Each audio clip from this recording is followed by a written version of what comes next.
उपन्यास सम्राट मुंशी प्रेमचंद द्वारा रचित उपन्यास गबन का 13वां भाग शुरू करने से पहले हम पिछले भाग यानी 12वें भाग के सारांश पर एक नजर डालें।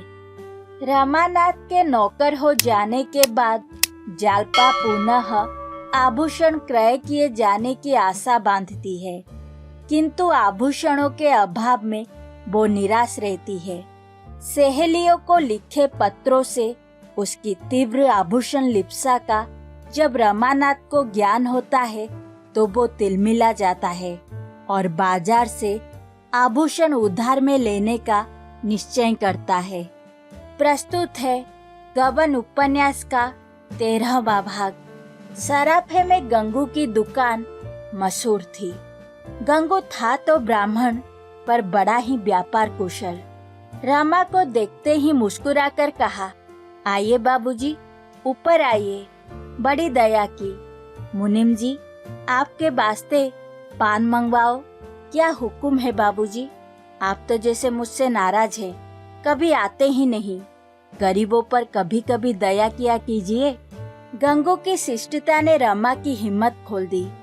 अगर उसने इतने आग्रह से ना बुलाया होता तो शायद रमा को दुकान पर जाने का साहस ना होता।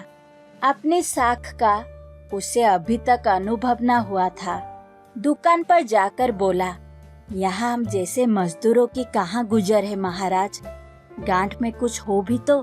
गंगू, यह आप क्या कहते हैं सरकार, आपकी दुकान है, जो चीज चाहिए ले जाइए, दाम आगे पीछे मिलते रहेंगे। हम लोग आदमी पहचानते हैं बाबू साहब, ऐसी बात नहीं है। दिखाऊं कोई जड़ाऊ चीज? रमानाथ, कोई हल्के दामों के हार दिखाइए। गंगू, यही कोई 700-800 तक। रमानाथ, नहीं, हद 400 तक।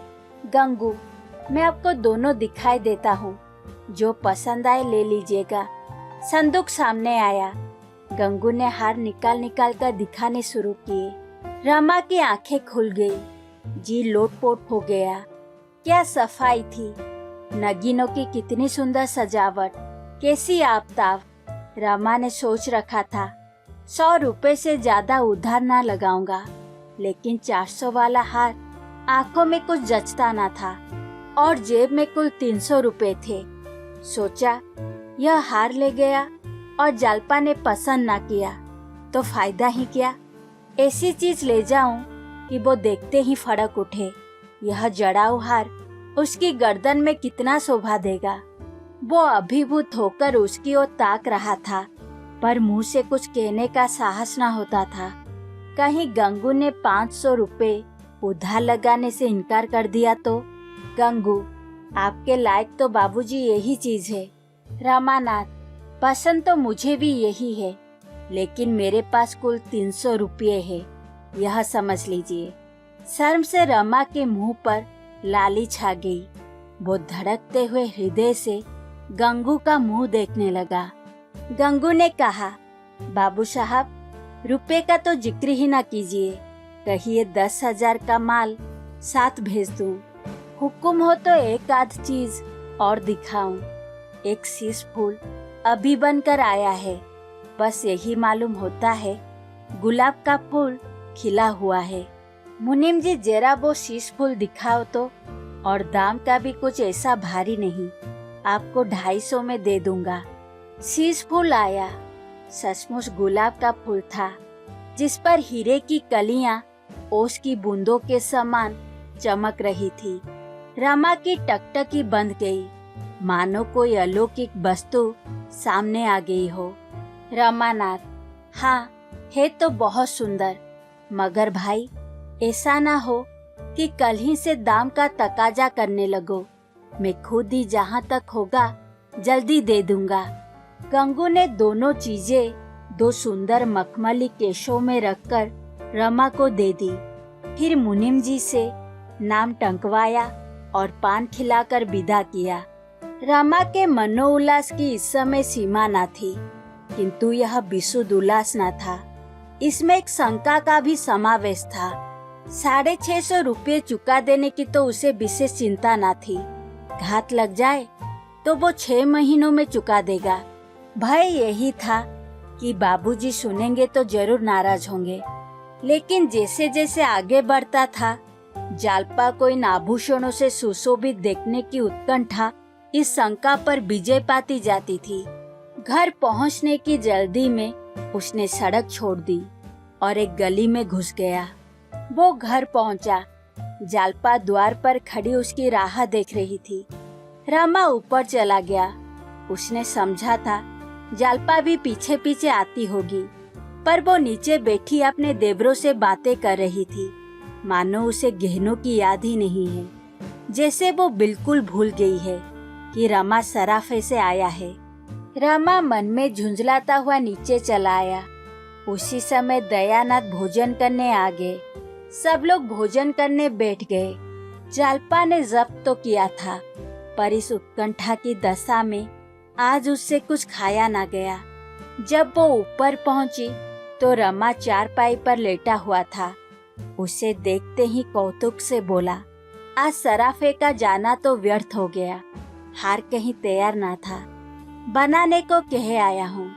जालपा की चमकती हुई मुख छवि मलिन पड़ गई। बोली, यह तो पहले ही जानती थी, बनते बनते 5-6 महीने तो लग ही जाएंगे।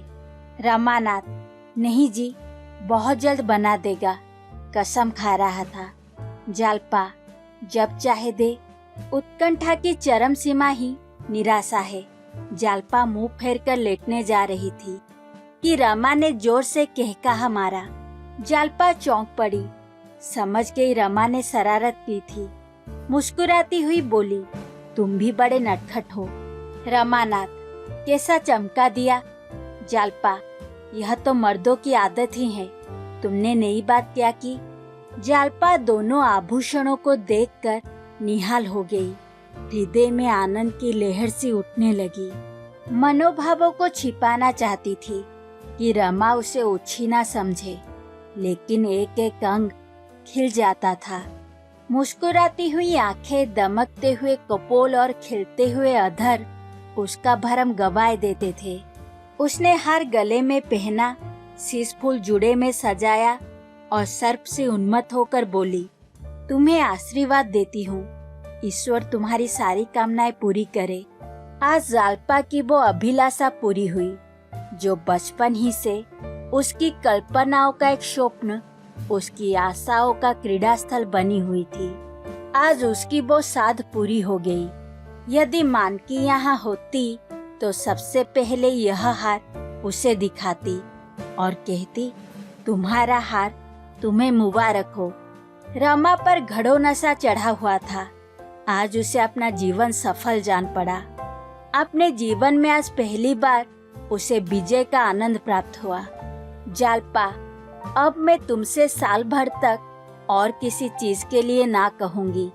इसके रुपये देकर ही मेरे दिल का बोझ हल्का होगा।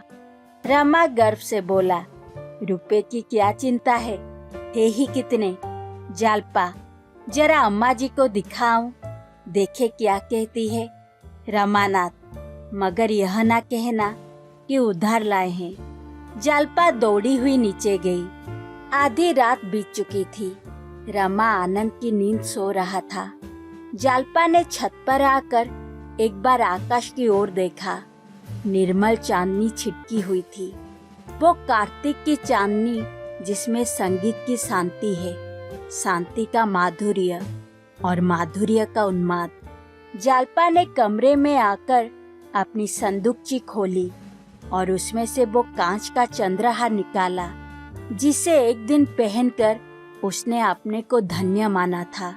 पर इस नए चंद्रहार के सामने उसकी चमक उसी भांति मंद पड़ गई थी जैसे इस निर्मल चंद्र ज्योति के सामने तारों का आलोक। उसने उस नकली हार को तोड़ डाला और उसके दानों को नीचे गली में फेंक दिया। आशा करती हूँ कि आप मेरे प्रयास को पसंद करेंगे। अच्छा लगने पर वीडियो को लाइक और चैनल को सब्सक्राइब कीजिए। धन्यवाद।